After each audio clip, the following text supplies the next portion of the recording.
Hello, नमस्कार sir. नमस्कार। Sir, क्या मेरी ये बात रुपेश मिश्रा जी से हो रही है? हाँ जी, रुपेश मिश्रा बोल रहा हूँ। सर नमस्कार, मैं गवार एंटरटेनमेंट के तरफ से बात कर रहा हूँ आपसे। मेरा नाम इमरान खान हुआ सर। हाँ जी, बोलिए। सर, इमरान जी हमारा कैसे हैं आप? यूट्यूब पर कार्यक्रम चलता है, live call recording interview. Okay. तो सर, मैं एक्चुअली आपसे कुछ सवाल करूंगा जिसकी जानकारी हमारे दर्शकों को चाहिए था। क्या आप सर तैयार हैं?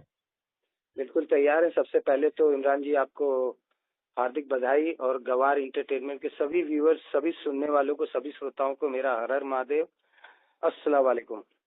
चलिए, शुक्रिया सर।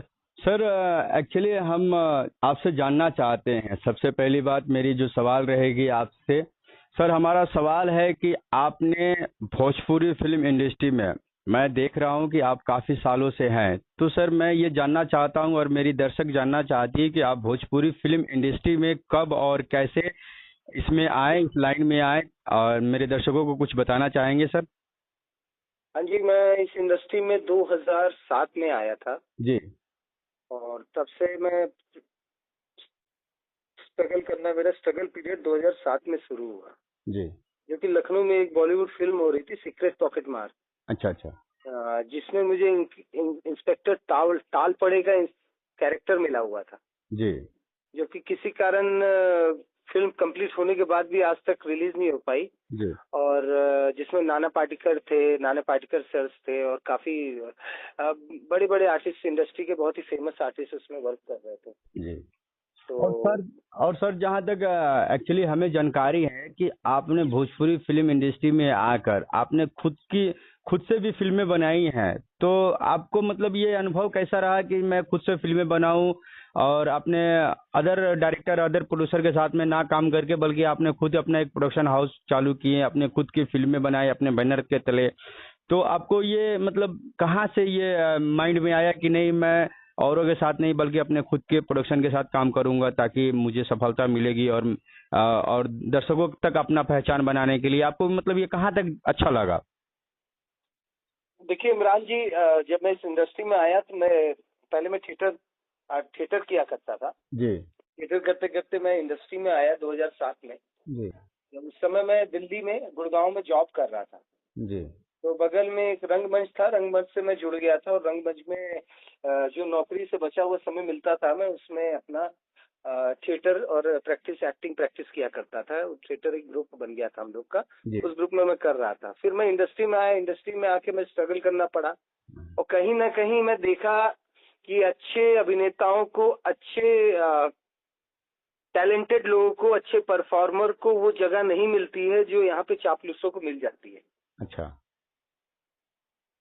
एक्टिंग आए चाहे ना आए, आपको इस इंडस्ट्री में चापलूस बनना बहुत जरूरी है। हाँ। मतलब सर, आपके कहने का मतलब है कि अभी जो भोजपुरी नहीं, मैं इंडस्ट्री है। I am talking about struggling period. अच्छा। ये स्ट्रगलिंग पीरियड था। उसके बाद धीरे धीरे मुझे कुछ काम मिला। हाँ। फिर मैं बंगाली इंडस्ट्री की तरफ रुख किया, एक दो फिल्में मैंने बंगाली की भी की। जी। उसके बाद कुछ सीरियल्स बंगाली के किया। उसके बाद फिर मैं स्विच किया भोजपुरी में। तो भोजपुरी में आया तो यहाँ पे उतना कंपटीशन नहीं था, हम्म।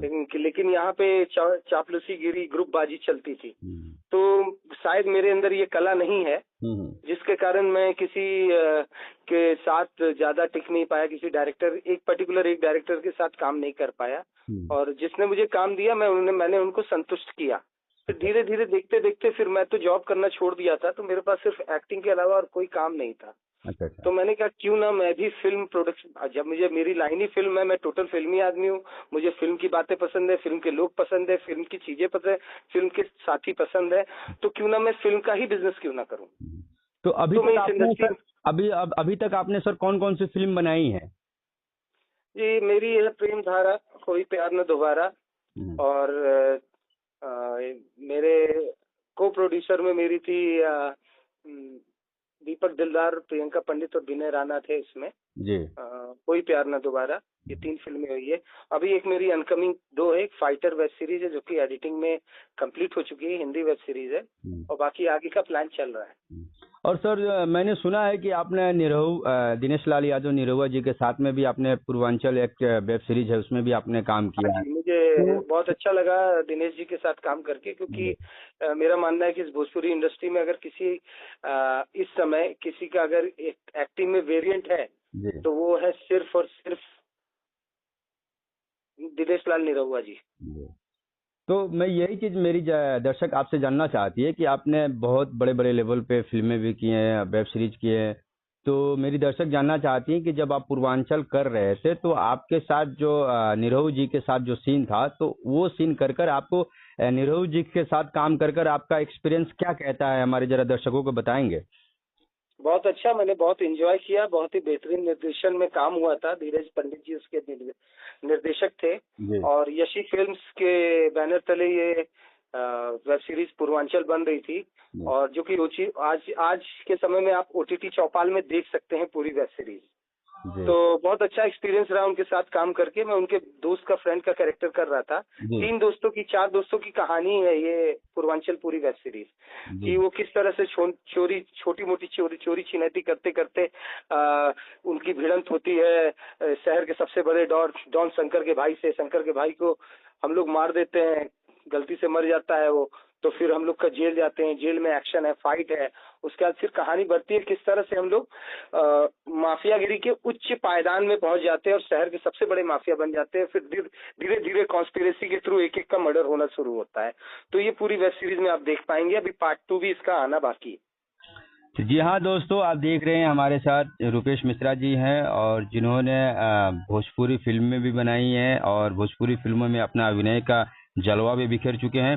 तो चलिए रुपेश जी, मैं और आगे भी बढ़ना चाहूँगा और आपके सवालों का सिलसिला जारी रहेगा, तो मैं और आगे बढ़ता हूँ और आपसे अगला सवाल मैं करना चाहूँगा। तो रुपेश जी, मेरा अगला सवाल ये है कि जैसे कि भोजपुरी को अदर पब्लिक लोग इसको अश्लीलता में लेते हैं, जैसे कि कहीं भी आप प्रदेश जाएं या हमारी भोजपुरी की फिल्में हो गई, या जैसे भी परदेसी लोग जाते हैं तो उसको भूया बिहारी कहकर देखिए, गाली पहले देते हैं। सबसे बड़ी चीज तो भोजपुरी अश्लीलता में आती नहीं। भोजपुरी का मतलब अश्लीलता नहीं। नहीं, लेकिन सर और पब्लिक एक्चुअली क्या है कि सर मार्केट में लोग कह रहे हैं ना कि भोजपुरी ज्यादा अश्लील फैलाता है, भोजपुरी जो भाषा है वो आज ज्यादा अश्लील परोसता है। और जहाँ तक कि अभी की जो फिल्में आ रही हैं, जो चैनलों की जो फिल्में आ रही है, तो घर किचन ढोरी चोली आ रहा है। तो सर इस पे आप क्या कहना चाहेंगे। देखिए, मैं आपको बताऊं, सबसे पहली पहली चीज तो भोजपुरी म्यूजिक इंडस्ट्री और भोजपुरी फिल्म इंडस्ट्री में बड़ा अंतर है। जी और अगर जो बोलता है कि भोजपुरी फिल्म इंडस्ट्री अश्लील है, तो ये सरासर गलत है और मिथ्य है। ये ट्रुथ नहीं है, सत्य नहीं है, बिल्कुल सच्चाई इसमें नहीं है। क्योंकि भोजपुरी इंडस्ट्री एकदम नीट एंड क्लीन कंटेंट बनाती है, कोई भी ढोड़ी चोली पे नहीं बनाती है। कोई आज आज से 5 साल पहले की भी फिल्म आप उठा के देख लीजिए। पहले की भी तो बात नहीं करूंगा, लेकिन अभी 4-5 सालों में अभी तक कोई भी भोजपुरी का ऐसा कंटेंट नहीं आया, फिल्म नहीं है जो अश्लील हो जिसमें। और सबको यूए प्रमाण मिल रहा है, क्योंकि हम लोग फैमिली ड्रामा कॉन्सेप्ट बना रहे हैं।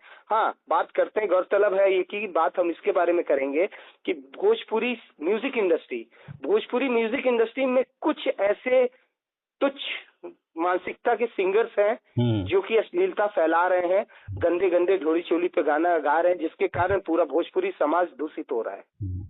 लेकिन सर जहाँ तक मैं आपसे जानकारी लेना चाहूंगा कि भोजपुरी इंडस्ट्री में बड़े बड़े जो एक्टर हैं, जैसे कि कोई ट्रेंडिंग स्टार है, कोई पावर स्टार है, कोई तो फलाना है, कोई ढिकना है, लेकिन मैं आपसे ये जानकारी लेना चाहता हूँ कि इतने बड़े बड़े स्टारों की फिल्में भी आजकल फ्लॉप जा रही है, तो इसका कारण क्या है।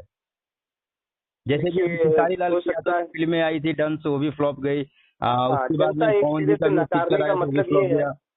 जी, मैं आपकी बात समझ सक रहा हूँ, और मैं आपको बताना चाहूंगा कि शायद जनता नया चेहरा मांग रही है। जी जी, मेकिंग में कोई कमी नहीं थी। शायद जनता एक ही चेहरे को देख देख के ऊब गई है।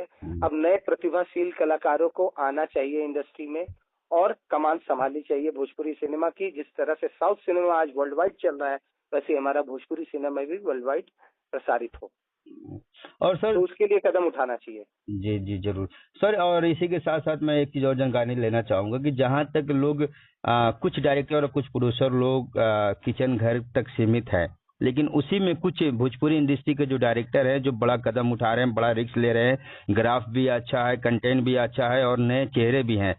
तो हाँ, मैं अभी हाल ही की बात करूंगा। मिशन चाइना मैंने अभी ट्रेलर देखा, जी जिसके निर्देशक अमित कुमार श्रॉफ जी थे। जी बहुत ही बढ़िया कंटेंट बनाया, बहुत ही अच्छी मेकिंग उन्होंने की, और उन्होंने ये साबित कर दिया कि भोजपुरी सिनेमा भी अब हम वर्ल्ड सिनेमा की बराबरी में आ रहे हैं, थोड़ा हॉलीवुड स्टाइल ला रहे हैं भोजपुरी दर्शकों का। आज देखिए, सबसे बड़ी चीज यही है कि अमित श्रॉफ जी ने पकड़ा है साउथ सिनेमा, दर्शकों की नफ्स पकड़ी है, उनकी उनकी रुचि पकड़ी है किसमें है। जी। एक निर्देशक, सफल निर्देशक वही होता है कि वो कंटेंट बनाए जो जनता को हिट करे। देखिए, साउथ का सिनेमा आज आगे क्यों है? क्योंकि वो अपने कल्चर को लेकर चलता है, कुछ अलग बनाने की कोशिश किया, तो आज साउथ सिनेमा बना। कहीं ना कहीं अमित श्रॉफ जी का विशेष योगदान रहेगा। हमारी भोजपुरी आगे बढ़ती है तो कुंदन भारद्वाज जैसे young, talented, handsome, smart, handsome, dashing hero आ रहे हैं इंडस्ट्री में, तो वहीं अमित श्रॉफ जैसे टेक्निकल स्ट्रॉन्ग डायरेक्टर्स भी आ रहे हैं। लेकिन कहीं ना कहीं सर ये देखने को मिलता है कि अगर आपके चेहरे नए हो, कंटेंट अच्छा हो, ग्राफ अच्छा हो, मेकिंग अच्छी हो, तो पुराने चेहरे से अच्छा कि नए चेहरे वाली फिल्में ही बिक जाती है और अच्छा चलती है। अब यही हो रहा है, नए चेहरों की फिल्में ज्यादा चल रही हैं, क्योंकि उनकी एक्टिंग में भी दम है, और वो जनता को कहीं ना कहीं बांधने पे मजबूर कर दे रहे हैं। तो सर इसी के साथ साथ मैं अंतिमों क्षण में चल रहा हूँ, और मैं जाते जाते मैं मेरे दर्शक आपसे जानना चाहती हैं कि रूपेश मिश्रा जी की अपकमिंग फिल्में अभी कौन कौन सी आने वाली है जो हमारे दर्शकों तक पहुंचेगी इसी साल में। जी, मेरी अपकमिंग फिल्में हैं। एक तो ATS अब तक 70 हिंदी वेब सीरीज है जी और अंग्रेजी बहू यामिनी जी के साथ, और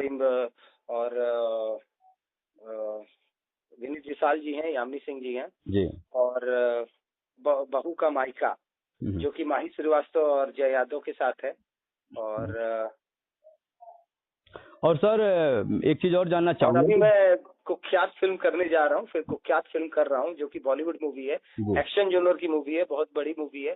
इसका भी मे भी पॉसिबल 3 से 4 महीने के अंदर रिलीज होने वाला है। और आप सबको आपके माध्यम से मैं बताना चाहूंगा कि मेरी हिंदी फिल्म KGN, जिसका फुल फॉर्म है ख्वाजा गरीब नवाज, KGN, आज उसका पोस्टर लॉन्चिंग है मुंबई में, और पोस्टर आज फर्स्ट लुक लॉन्च हो रहा है। और आप लोग अब उस पोस्टर को, KGN को पोस्टर लॉन्चिंग को देखें और उसके वीडियोस को देखें, जो कि मैं अपने सोशल मीडिया साइट से डालूंगा, और बताएं कमेंट में कि हमारे फर्स्ट लुक पोस्टर आपको कैसे लगे हैं। और बहुत जल्द इसका ट्रेलर एवं सिनेमा ऑल इंडिया PVR में लगने जा रही है, उसको भी अपना प्यार दें और आशीर्वाद दें। जी बिल्कुल सर, और मैं अपने दर्शकों को बताना चाहूंगा कि और अंतिमवा क्षण चल रहा है, तो एक और लास्ट और अंतिमवा मेरा प्रश्न रहेगा कि सर अगर भोजपुरी इंडस्ट्री में अगर नए कलाकार आना चाहते हैं तो उनको किस प्रकार की तैयारी कर आना चाहिए ताकि उनको काम मिले, सफलता मिले, और वो लोग भी एक अच्छे कलाकार या अच्छे आर्टिस्ट कहलाए।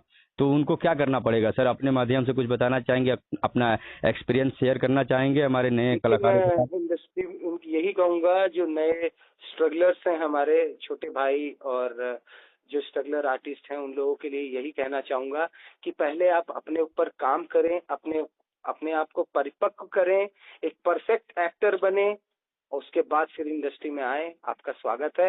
अगर आपकी एक्टिंग अच्छी है, आप कमाल के एक्टर हैं, तो ये इंडस्ट्री आपको एक्सेप्ट कर लेगी। और सर कहीं ना कहीं सर लोग भोजपुरी को थोड़ा सा गिरा हुआ नज़र से देखते हैं, लेकिन आपको मैं बता दूं जानकारी के हिसाब से कि कुछ ही दिन पहले एक बॉलीवुड के मशहूर सिंगर, जिसको सिंगिंग का या गॉडफादर कहिए या गॉड कहिए, जैसे कि मानिए कि आप हनी सिंह, उन्होंने अपने एक गाना लॉन्च किया था, हनी सिंह वाला सॉन्ग था जिसका नाम था मैनियाक। जी जी हाँ, जिसमें एक गाना है भोजपुरी में, एक लड़की रातों रात वायरल हो गई। पहले वो ट्रेन में, बस स्टैंड पे, गांव मोहल्ले, चौक चौराहा, सिंगल पे गाती थी और ढोलक बजा कर गाती थी, लेकिन वो लड़की आज हनी सिंह के साथ उनका एक गाना वायरल होता है, और गाना का बोल रहता है कि दीदिया का देवरा चुसल चाहे जबरी, ऐसे कुछ करके गाना है। तो क्या आपको लगता है कि सर बॉलीवुड वाले अब क्या भोजपुरी का सहारा लेना चाह रहे हैं या व्यूज के लिए, या? देखिए, इसमें तो मैं यही कहूंगा कि हम लोग तो अपनी ऑडियंस को खींचने में असफल रहे हैं सिनेमा में जी, और हम ढोड़ी चोली तक रह गए हैं। और उसका कहीं ना कहीं फायदा अपने ऑडियंस को बढ़ाने के लिए Punjabi singers, superstar pop stars उनका उपयोग कर रहे हैं और अपने कंटेंट को हिट कर रहे हैं और पैसा कमा रहे हैं और वर्ल्ड वाइड खुद भी हिट हो रहे हैं। तो चलिए दोस्तों, जबकि हमको अपने सिनेमा को इस तरह से आगे बढ़ाने के लिए, क्योंकि ऑल ओवर इंडिया में हमारे पास सबसे ज्यादा व्यूअर्स हैं, उसके बाद भी हम पिछले पायदान में हैं मेकिंग के मामले में, फिल्म मेकिंग के मामले में। तो इस पे कहीं ना कहीं निर्माता निर्देशक को ध्यान देना चाहिए, अपने भोजपुरी को बढ़ावा देना। निर्माता निर्देशकों को ध्यान देना चाहिए, नए टेक्नीशियनों को आना चाहिए, नए अच्छे प्रतिभाशाली अभिनेताओं को इंडस्ट्री में आना चाहिए, ताकि इंडस्ट्री आगे बढ़े, पर फले फूले और भी आर्टिस्ट आए वहां से, उनका फेमस हो और वर्ल्ड वाइड अपनी पहचान बनाए। और सर अभी एक नया ताजा खबर माहौल अभी जो बना हुआ है इंडस्ट्री में कि एक मोनालिसा करके लड़की थी जो कुंभ के मेले में वायरल हुई थी। अभी उसका एक मैटर चल रहा है कि सनोज मिश्रा की करके कुछ रेपिस्ट ऐसे निर्देशक उनको नाम दिया गया है, तो अभी वो जेल में है और मोनालिसा को वो एक बड़ी प्लेटफॉर्म देने के लिए, एक बड़ी ब्रेक देने के लिए कहीं बात कही थी। तो क्या आपको लगता है कि ये अफवाह या ये बात सच है या ये सिर्फ अफवाह है? देखिए, इस मामले में मैं कुछ नहीं बोलना चाहूंगा, क्योंकि देखिए उनका अपना पर्सनल इश्यूज है। वो एक निर्देशक हैं और उन्होंने मोनालिसा को शायद उन्होंने विजुलाइज किया होगा कि ये मेरी फिल्म के लिए परफेक्ट है, तो उन्होंने उसको कास्ट किया और वो वायरल हुई। क्या हुई इस मामले में मैं नहीं कह सकता हूँ। आजकल हर कोई वायरल हो रहा है, इसका मतलब ये नहीं कि वो आर्टिस्ट ही बन जाएगा, एक्टर ही बन जाएगा। ये भी बात सही है कि मतलब रातों रात शोहरत किसी को हजम भी नहीं होती है, और जब तक जो मेहनत करके, जो परिश्रम करके जो आती रही है आज तक, ऐसी कई सोशल मीडिया के माध्यम से वो कई चेहरे आए, रानू मंडल भी आई और चली गई। उसी तरह से बहुत कुछ है, बहुत कोई आ रहे हैं और जा रहे हैं, क्या ही कहा जा सकता है। तो चलिए दोस्तों, आप देख रहे हैं गंवार एंटरटेनमेंट और हमारे साथ भोजपुरी फिल्म इंडस्ट्री के बहुत मशहूर निर्माता, निर्देशक और यूं कहें कि एक मशहूर अभिनेता हमारे रुपेश मिश्रा जी हमारे साथ जुड़े हुए हैं। तो मैं इसी के साथ रुपेश जी से विदा लेना चाहूंगा। तो रुपेश जी, आपका बहुत बहुत धन्यवाद, आपने हमें बहुत कीमती समय दिए। इसी के साथ गंवार एंटरटेनमेंट के साथ आपसे हम सब विदा लेंगे। गंवार एंटरटेनमेंट के सभी श्रोताओं को मेरा नमस्कार, अल्लाह हाफिज, हर हर महादेव, जय हिंद सर। जय हिंद।